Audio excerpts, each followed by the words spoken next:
Hello વિદ્યાર્થી મિત્રો, હવે આપણે આગળના મુદ્દા તરફ જઈએ.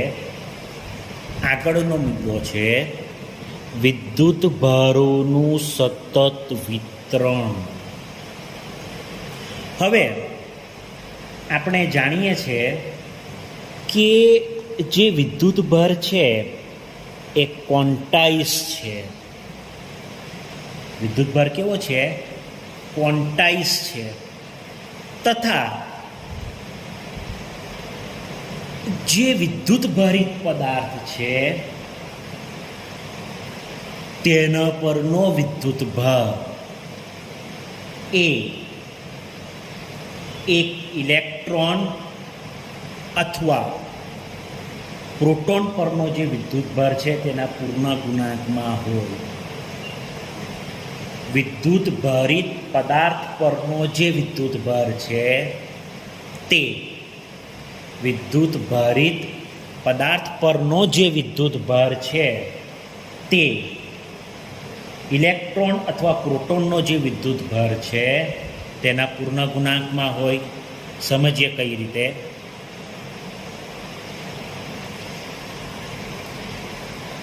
આ એક વિદ્યુત ભારિત પદાર્થ છે.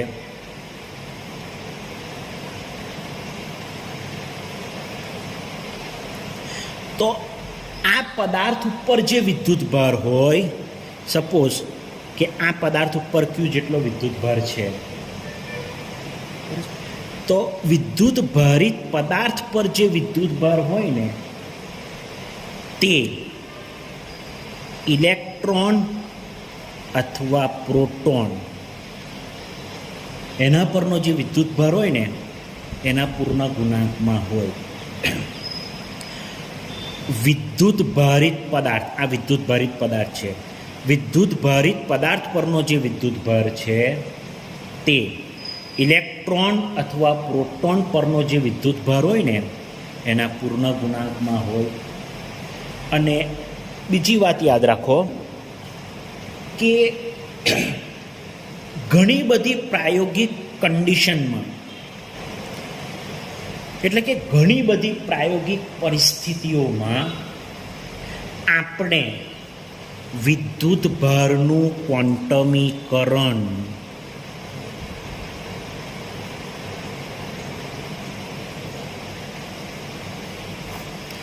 અવગણી શકીએ. ઘણી બધી પ્રાયોગિક પરિસ્થિતિઓમાં વિદ્યુત ભારનું જે ક્વોન્ટમીકરણ છે તે અવગણી શકાય. બરાબર છે?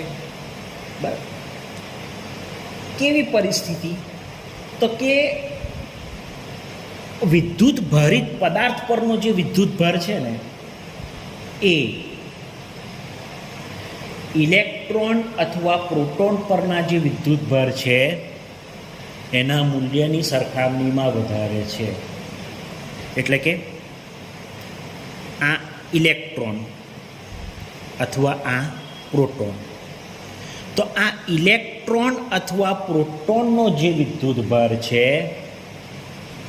તેના મૂલ્યની સરખામણીમાં ઇલેક્ટ્રોન અથવા પ્રોટોન એમનો જે વિદ્યુત ભાર છે તેના મૂલ્યની સરખામણીમાં આ વિદ્યુત ભારિત પદાર્થ છે ને એના પરનો વિદ્યુત ભાર વધારે હોય.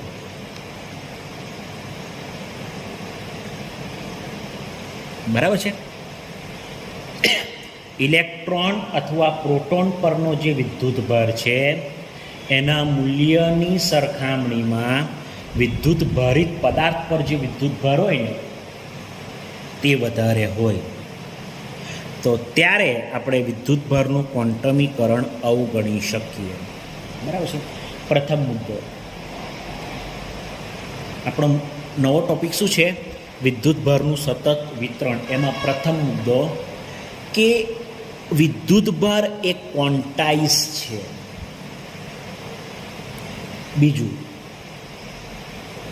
બીજો મુદ્દો કે વિદ્યુત ભારિત પદાર્થ પર જે વિદ્યુત ભાર હોય ને એ ઇલેક્ટ્રોન અથવા પ્રોટોનનો જે વિદ્યુત ભાર છે તેના પૂર્ણ ગુણાંકમાં હોય. આ એક વિદ્યુતભારિત પદાર્થ છે. તો આ વિદ્યુતભારિત પદાર્થ ઉપર કેટલો વિદ્યુતભાર છે? ક્યુ જેટલો વિદ્યુતભાર છે. તો વિદ્યુતભારિત પદાર્થ પર જે વિદ્યુતભાર હોય એ ઇલેક્ટ્રોન અથવા પ્રોટોન પર જે વિદ્યુતભાર હોય ને એના પૂર્ણ ગુણાંકમાં હોય. વિદ્યુતભારિત પદાર્થ પરનો જે વિદ્યુતભાર છે તે ઇલેક્ટ્રોન અથવા પ્રોટોન પરનો જે વિદ્યુતભાર હોય ને એના પૂર્ણ ગુણાંકમાં હોય. અને ત્રીજો મુદ્દો કે વિદ્યુતભારનું ક્વોન્ટમીકરણ ઘણી બધી પ્રાયોગિક પરિસ્થિતિઓમાં આપણે અવગણી શકીએ. ક્યારે અવગણી શકીએ? તો કે ઇલેક્ટ્રોન અથવા પ્રોટોન નો જે વિદ્યુતભાર છે તેના મૂલ્યની સરખામણીમાં ઇલેક્ટ્રોન અથવા પ્રોટોનનો જે વિદ્યુતભાર છે તેના મૂલ્યની સરખામણીમાં વિદ્યુતભારિત પદાર્થ પરનો વિદ્યુતભાર વધારે હોય છે. બરાબર છે. ઇલેક્ટ્રોન અથવા પ્રોટોનનો જે વિદ્યુતભાર છે તેના મૂલ્યની સરખામણીમાં આ વિદ્યુતભારિત પદાર્થ પરનો વિદ્યુતભાર વધારે હોય તો આપણે વિદ્યુતભારનું ક્વોન્ટમીકરણ અવગણી શકીએ. ટૂંકમાં બરાબર છે, ઇલેક્ટ્રોન અથવા પ્રોટોન એનો જે વિદ્યુતભાર હોય તેનું જે મૂલ્ય હોય તેના કરતાં આ વિદ્યુતભારિત પદાર્થ પરનો વિદ્યુતભાર વધારે છે ત્યારે આપણે વિદ્યુતભારનું ક્વોન્ટમીકરણ અવગણી શકીએ. ઓકે, ઇન શોર્ટ આ ત્રણ મુદ્દા ઉપરથી આપણે એવું કહી શકીએ કે તમે એક વિદ્યુતભારિત પદાર્થ લો યોગ્ય આકારનો તો તેના ઉપર વિદ્યુતભારનું વિતરણ સતત હોય. બરાબર છે. કયા ત્રણ મુદ્દા? પ્રથમ મુદ્દો કે વિદ્યુતભાર ક્વોન્ટાઇઝ છે. બીજો મુદ્દો કે વિદ્યુતભારિત પદાર્થ પરનો જે વિદ્યુતભાર છે એ ઇલેક્ટ્રોન અથવા પ્રોટોનનો જે વિદ્યુતભાર હોય ને એના પૂર્ણ ગુણાંકમાં હોય.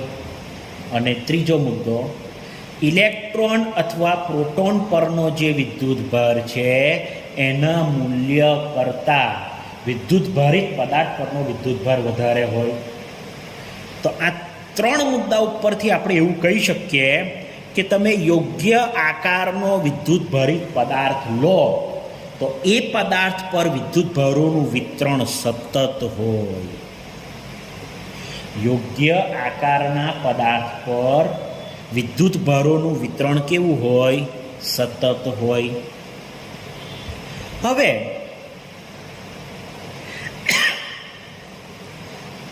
વિદ્યુતભારોનું વિતરણ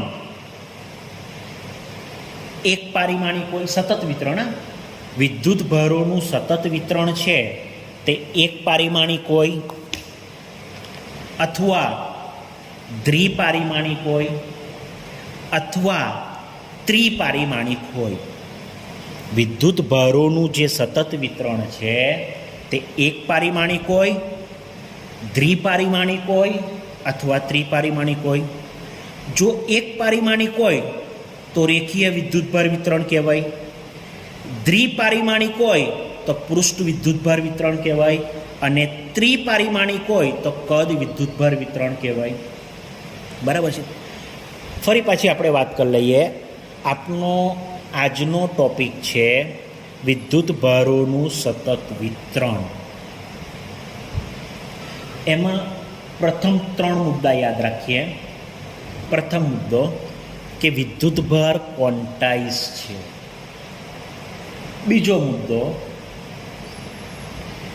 કે વિદ્યુતભારિત પદાર્થ પર જે વિદ્યુતભાર છે એ ઇલેક્ટ્રોન અથવા પ્રોટોન પરનો જે વિદ્યુતભાર છે એના પૂર્ણ ગુણાંકમાં હોય.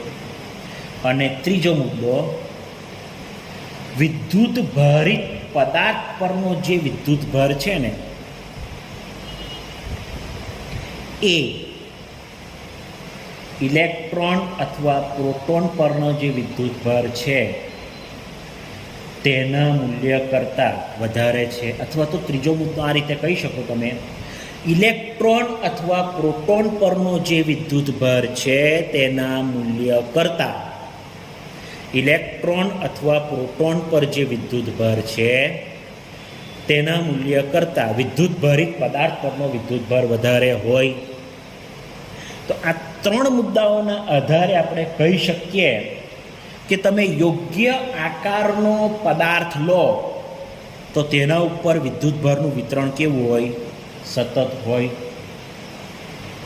હવે વિદ્યુતભારનું સતત વિતરણ એક પારિમાણિક હોય અથવા દ્વિપારિમાણિક હોય અથવા ત્રિપારિમાણિક હોય. જો એક પારિમાણિક હોય તો રેખીય વિદ્યુતભાર વિતરણ કહેવાય, દ્વિપારિમાણિક હોય તો પૃષ્ઠ વિદ્યુતભાર વિતરણ કહેવાય, અને ત્રિપારિમાણિક હોય તો કદ વિદ્યુતભાર વિતરણ કહેવાય.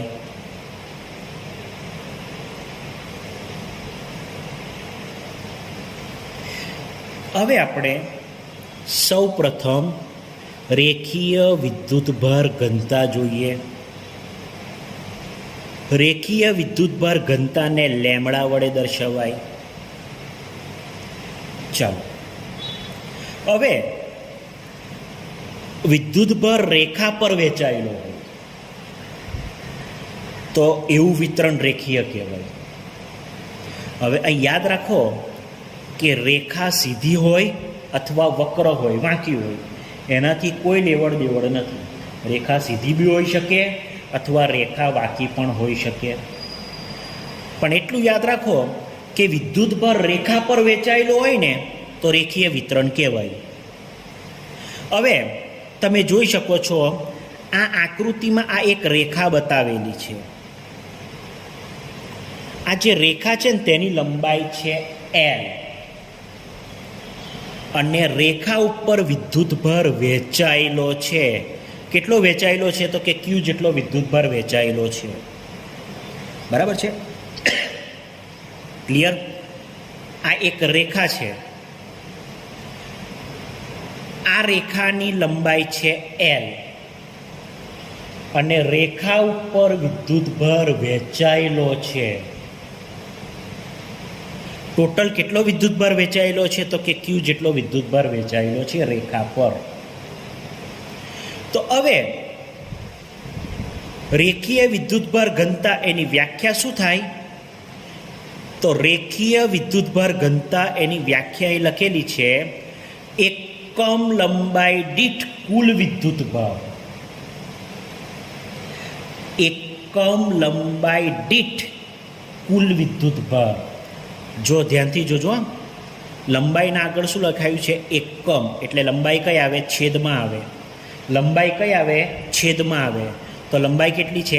L, એટલે છેદમાં L. કુલ વિદ્યુતભાર, તો ટોટલ વિદ્યુતભાર કેટલો છે? Q, તો અંશમાં આવશે Q. બરાબર છે? ફરી પાછી વાત કરી લઈએ. આ એક રેખા છે. આ રેખાની લંબાઈ છે L,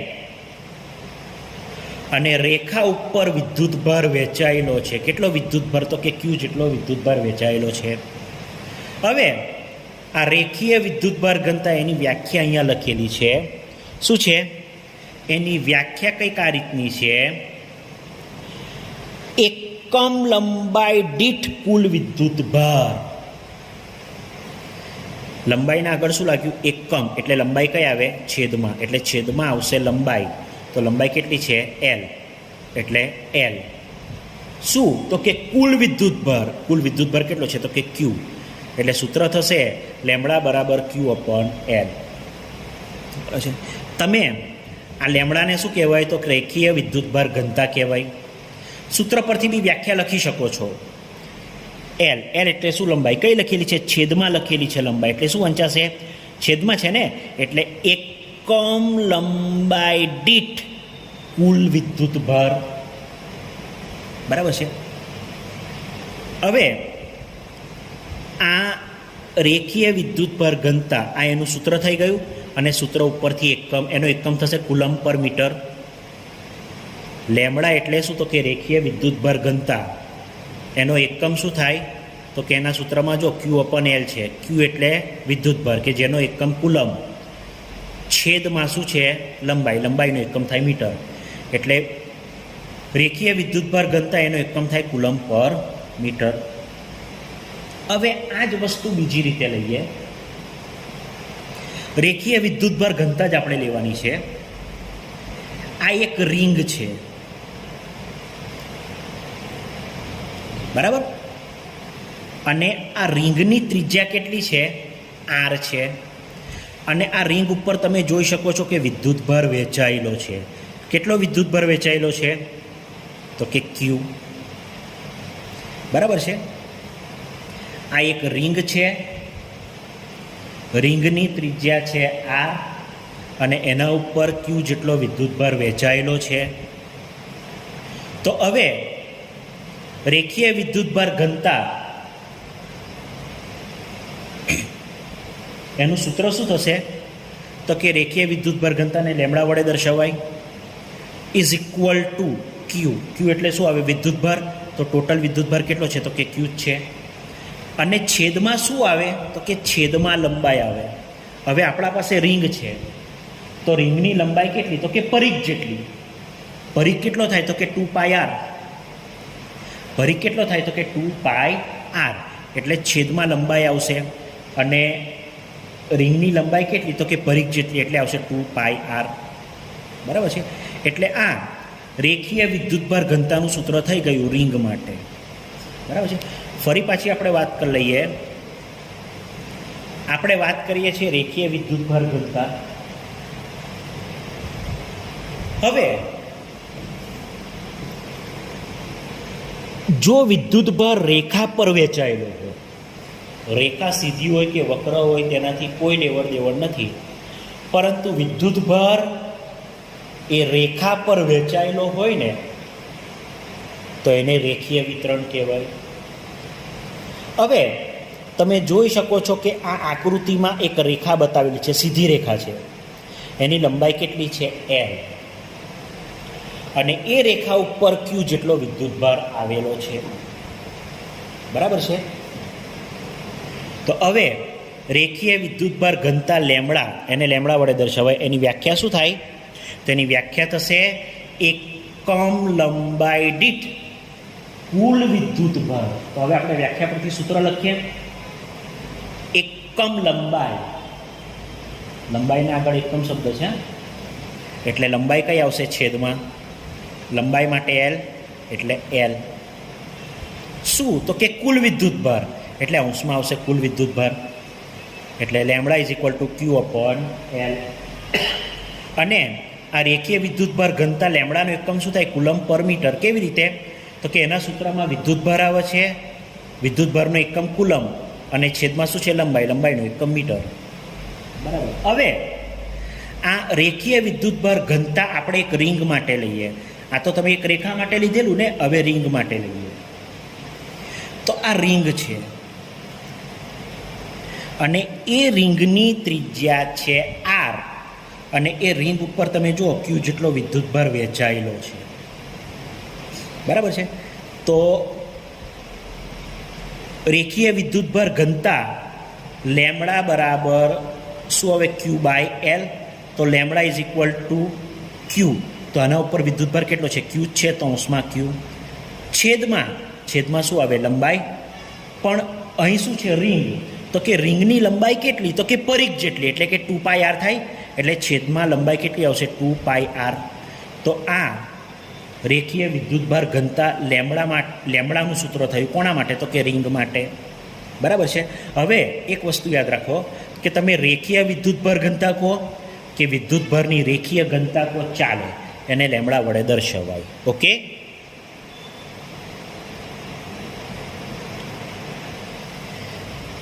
હવે આપણે બીજું જોઈએ, પૃષ્ઠ વિદ્યુતભાર ઘનતા. પૃષ્ઠ વિદ્યુતભાર ઘનતા એને સિગ્મા વડે દર્શાવાય. હવે જો વિદ્યુતભાર પૃષ્ઠ પર વહેંચાયેલો હોય તો એને પૃષ્ઠ વિતરણ કહેવાય. બરાબર છે? વિદ્યુતભાર કઈ વહેંચાયેલો હોય? તો કે પૃષ્ઠ પર વહેંચાયેલો હોય. અને યાદ રાખો કે પૃષ્ઠની વાત આવે ને એટલે ક્ષેત્રફળને યાદ કરવાનું. રેખાની વાત આવે તો લંબાઈને યાદ કરવાનું, અને પૃષ્ઠની વાત આવે તો ક્ષેત્રફળને યાદ કરવાનું. ચલો આપણે મૂળ વાત પર આવી જઈએ. વિદ્યુતભાર પૃષ્ઠ પર વેચાયેલો હોય, વિદ્યુતભાર પૃષ્ઠ પર વેચાયેલો હોય તો પૃષ્ઠ વિતરણ કહેવાય. બરાબર છે. આકૃતિમાં આ એક પૃષ્ઠ બતાવેલું છે. બરાબર. હવે આ પૃષ્ઠનું ક્ષેત્રફળ કેટલું છે તો કે એ છે, અને આ પૃષ્ઠ ઉપર જો વિદ્યુતભાર વેચાયેલો છે. કેટલો વિદ્યુતભાર વેચાયેલો છે તો કે ક્યુ જેટલો વિદ્યુતભાર વેચાયેલો છે. બરાબર. આ એક પૃષ્ઠ છે, પૃષ્ઠનું ક્ષેત્રફળ છે એ, અને પૃષ્ઠ ઉપર વિદ્યુતભાર વેચાયેલો છે. કેટલો વિદ્યુતભાર તો કે ક્યુ જેટલો વિદ્યુતભાર વેચાયેલો છે. બરાબર છે. તો હવે આ પૃષ્ઠ વિદ્યુતભાર ઘનતા એની વ્યાખ્યા અહીં લખેલી છે. શું થશે તો કે એકમ ક્ષેત્રફળ દીઠ, મેં તમને પહેલાં જ કીધેલું કે પૃષ્ઠની વાત આવે ને તો ક્ષેત્રફળને યાદ કરવાનું. તો પૃષ્ઠ વિદ્યુતભાર ઘનતા એની વ્યાખ્યા શું થશે? એકમ ક્ષેત્રફળ દીઠ કુલ વિદ્યુતભાર. બરાબર છે. એકમ ક્ષેત્રફળ દીઠ કુલ વિદ્યુતભાર.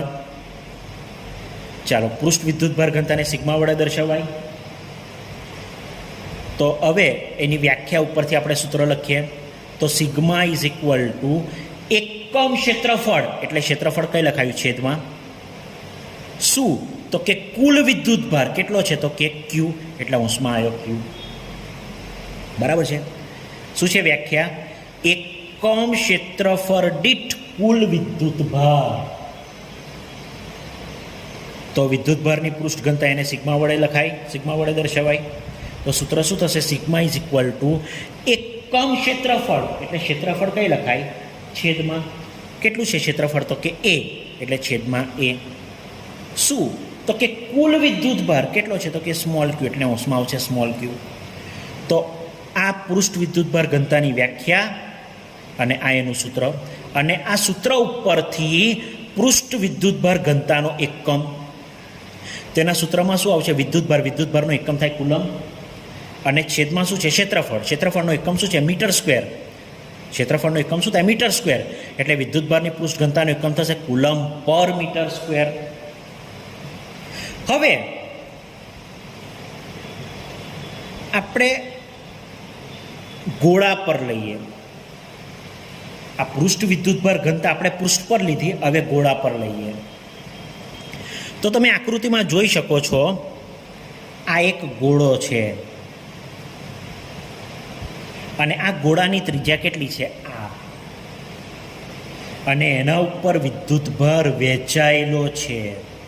યાદ રાખજો, સતત વહેંચાયેલો છે એટલે વિતરણ થયેલું છે. પણ કેવું વિતરણ તો કે સતત વિતરણ. એટલે આ એક ગોળો છે કે જેની ત્રિજ્યા છે આ, અને એના ઉપર વિદ્યુતભાર વિતરણ પામેલો છે એટલે વહેંચાયેલો છે. કેટલો તો કે ક્યુ જેટલો વિદ્યુતભાર વહેંચાયેલો છે. બરાબર છે. તો પછી હવે પૃષ્ઠ ઘનતાનું સૂત્ર શું થશે તો કે પૃષ્ઠ ઘનતા સિગ્મા ઇઝ ઇક્વલ ટુ, અંશમાં શું આવે? વિદ્યુતભાર. તો ગોળા ઉપર કેટલો વિદ્યુતભાર છે? ક્યુ, તો ક્યુ. છેદમાં શું આવે? ક્ષેત્રફળ. તો ગોળાનું ક્ષેત્રફળ કેટલું થાય તો કે ત્રિજ્યા આર છે, એટલે 4πr², એટલે છેદમાં આવશે 4πr². બરાબર. એટલે આ થઈ ગઈ પૃષ્ઠ વિદ્યુતભાર ઘનતા પૃષ્ઠ માટે, અને આ થઈ ગઈ પૃષ્ઠ વિદ્યુતભાર ઘનતા ગોળા માટે. ફરી પાછી વાત કરી લઈએ. આપણું બીજી વાત ચાલી રહી છે પૃષ્ઠ વિદ્યુતભાર ઘનતા. એને તમે વિદ્યુતભારની પૃષ્ઠ ઘનતા કહો તો પણ ચાલે, સિગ્મા વડે દર્શાવાય. હવે વિદ્યુતભાર પૃષ્ઠ પર વહેંચાયેલો હોય તો પૃષ્ઠ વિતરણ કહેવાય. આ આકૃતિમાં એક પૃષ્ઠ બતાવેલું છે, એનું ક્ષેત્રફળ છે એ, અને એના ઉપર વિદ્યુતભાર સતત વહેંચાયેલો છે, સતત રીતે વહેંચાયેલો છે. કેટલો વિદ્યુતભાર તો કે ક્યુ જેટલો વિદ્યુતભાર વહેંચાયેલો છે. હવે પૃષ્ઠ વિદ્યુતભાર ઘનતાની એ વ્યાખ્યા લખેલી છે એકમ ક્ષેત્રફળ દીઠ કુલ વિદ્યુતભાર. બરાબર. તો તો આ વ્યાખ્યા ઉપરથી સૂત્ર શું થશે? એકમ ક્ષેત્રફળ, એટલે ક્ષેત્રફળ કઈ આવશે? છેદમાં, કેમ કે ક્ષેત્રફળના આગળ એકમ લખાવ્યું છે. એકમ ક્ષેત્રફળ એટલે છેદમાં શું આવશે? ક્ષેત્રફળ. શું? તો કે કુલ વિદ્યુતભાર કેટલો છે? તો કે ક્યુ, એટલે અંશમાં આવશે ક્યુ. એટલે પૃષ્ઠ વિદ્યુતભાર ઘનતા સિગ્માનું સૂત્ર થશે ક્યુ બાય એ, અને તેનો એકમ થશે કુલમ પર મીટર સ્ક્વેર. હવે આ પૃષ્ઠ વિદ્યુતભાર ઘનતા આપણે ગોળા માટે લઈએ. આ એક ગોળો છે, એની ત્રિજ્યા છે આર, અને એના ઉપર જો વિદ્યુતભાર વહેંચાયેલો છે. કેટલો વિદ્યુતભાર? તો કે ક્યુ જેટલો વિદ્યુતભાર વહેંચાયેલો છે. તો ગોળા માટે પૃષ્ઠ વિદ્યુતભાર ઘનતા શું થશે? તો કે સિગ્મા ઇઝ ઇક્વલ ટુ અંશમાં શું આવે? કુલ વિદ્યુતભાર. તો આના ઉપર કુલ વિદ્યુતભાર કેટલો છે? ક્યુ. તો કે ક્યુ છેદમાં ક્ષેત્રફળ આવે. તો ગોળાનું ક્ષેત્રફળ કેટલું છે? 4πr², એટલે છેદમાં આવશે 4πr² ક્ષેત્રફળ.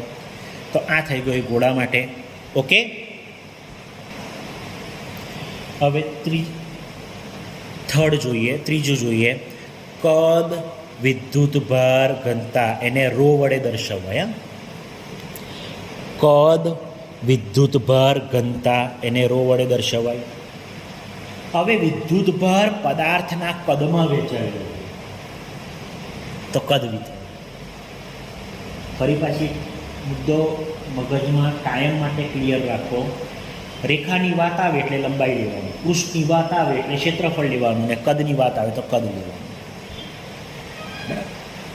વિદ્યુતભાર પદાર્થના કદમાં વહેંચાયેલો હોય ને તો કદ વિતરણ કહેવાય. બરાબર છે? હવે તમે એ જોઈ શકો છો, આ આકૃતિમાં એક ગોળો બતાવેલો છે. આ ગોળાનું કદ છે વી, એની ત્રિજ્યા કેટલી છે? આર.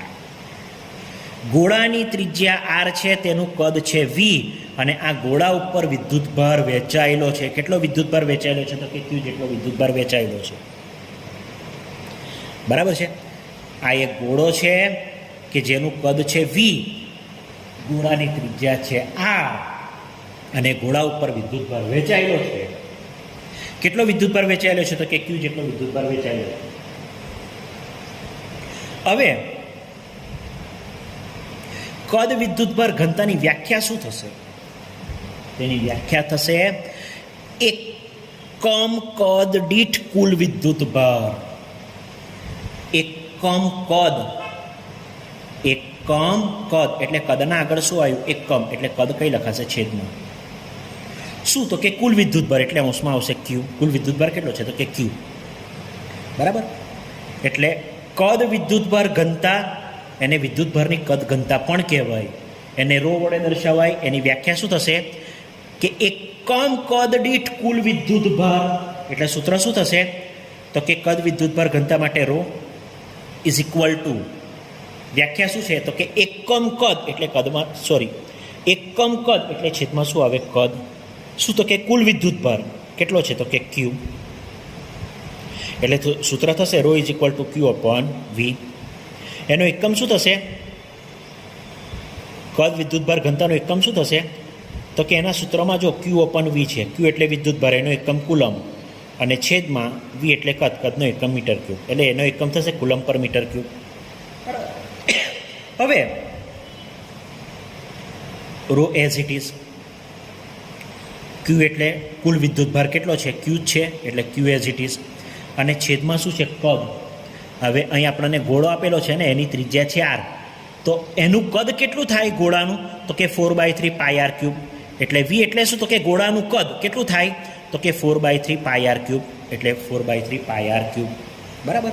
ફરી પાછી વાત કરી લઈએ. આપણે ત્રીજા મુદ્દા પર ચાલી રહ્યા છે, કદ વિદ્યુતભાર ઘનતા, અથવા તો વિદ્યુતભારની કદ ઘનતા પણ કહેવાય, કે જેને રો વડે દર્શાવાય. શું કહેવા માંગે છે? તો કે વિદ્યુતભાર કદમાં વહેંચાયેલો હોય ને તો કદ વિતરણ કહેવાય. આ આકૃતિના અંદર એક ગોળો બતાવેલો છે કે જેની ત્રિજ્યા છે આર, એનું કદ છે વી, અને આ જે ગોળો છે ને એના ઉપર વિદ્યુતભાર વહેંચાયેલો છે. કેટલો વિદ્યુતભાર? તો કે ક્યુ જેટલો વિદ્યુતભાર વહેંચાયેલો છે. હવે કદ વિદ્યુતભાર ઘનતાની વ્યાખ્યા શું થશે? તો થશે એકમ કદ દીઠ કુલ વિદ્યુતભાર. એટલે સૂત્ર શું થશે? તો કે કદ વિદ્યુતભાર ઘનતા, એને રો વડે દર્શાવાય, ઇઝ ઇક્વલ ટુ એકમ કદ એટલે કદ કઈ આવે? છેદમાં શું તો કે કુલ વિદ્યુત ભાર કેટલો તો કે ક્યુ એટલે અંશમાં આવશે ક્યુ એટલે સૂત્ર થશે rho is equal to Q upon V અને એનો એકમ થશે કુલમ પર મીટર ક્યુબ. હવે રો તો as it is equal to કુલ વિદ્યુત ભાર Q as it is. V એટલે શું તો કે કદ. આપણા પાસે શું છે ગોળો, તો ગોળાનું કદ થાય 4/3 પાઈ આર ક્યુબ એટલે સૂત્ર શું થશે rho is equal to Q upon 4/3 pi R cube. Okay, તો આ આપણે જોયું વિદ્યુત ભારોનું સતત વિતરણ. વિદ્યુત ભારોનું સતત વિતરણ એમાં 3 મુદ્દા ખાસ યાદ રાખવાના. પહેલું કે વિદ્યુત ભાર એ ક્વોન્ટાઇઝ છે. બીજું કે વિદ્યુત ભારિત પદાર્થ પરનો જે વિદ્યુત ભાર છે એ ઇલેક્ટ્રોન અથવા પ્રોટોન પરનો જે વિદ્યુત ભાર છે તેના પૂર્ણ ગુણાંકમાં હોય. અને ત્રીજું ઇલેક્ટ્રોન અથવા પ્રોટોન પરનો જે વિદ્યુત ભાર છે તેના મૂલ્ય કરતા વિદ્યુત ભારિત પદાર્થ પરનો વિદ્યુત ભાર વધારે હોય, મોટો. તો આ 3 મુદ્દા ઉપરથી આપણે કહી શકીએ કે યોગ્ય આકારનો પદાર્થ લો તો તેના ઉપર વિદ્યુત ભારોનું વિતરણ સતત હોય. હવે વિતરણ 3 પ્રકારનું હોય. એક પારિમાણિક હોઈ શકે, ત્રિપારિમાણિક પણ હોઈ શકે અને ત્રિપારિમાણિક પણ હોઈ શકે. જો એક પારિમાણિક હોય તો રેખીય વિતરણ કહેવાય, ત્રિપારિમાણિક હોય તો પૃષ્ઠ વિતરણ કહેવાય અને ત્રિપારિમાણિક હોય તો બલ વિતરણ કહેવાય. એના પછી આપણે રેખીય વિદ્યુતભાર ઘનતા જોઈ, પછી પૃષ્ઠ વિદ્યુતભાર ઘનતા જોઈ અને છેલ્લે આપણે કદ વિદ્યુતભાર ઘનતા જોઈ. ઓકે.